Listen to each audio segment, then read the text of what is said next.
Toucans are tropical birds native to South and Central America.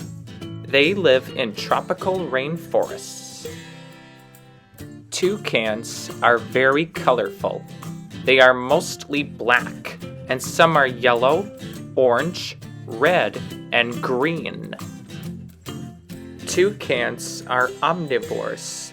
They eat fruits, berries, rodents, lizards, small birds, and insects.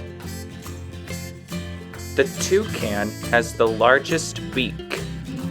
They use their beaks to get food and for defending themselves. The beak is light and it's hollow on the inside. Toucans aren't very good flyers. They can only fly at short distances. Toucans make their nests in tree holes.